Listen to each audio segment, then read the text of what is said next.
You ask Tiger to solve. This deals with linear equations with one unknown. The final result is b equals 1 over 2. Let's solve it step by step. Group all constants on the right side of the equation. Add 5 over 6 to both sides. Combine the fractions.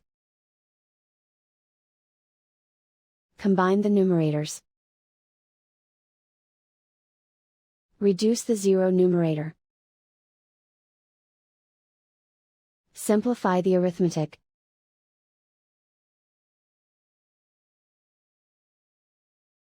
Isolate the b. Multiply both sides by inverse fraction 3 over 5. Group like terms. Multiply the coefficients. Simplify the fraction.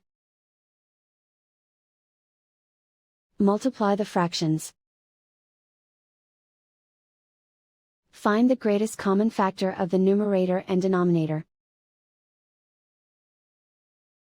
Factor out and cancel the greatest common factor.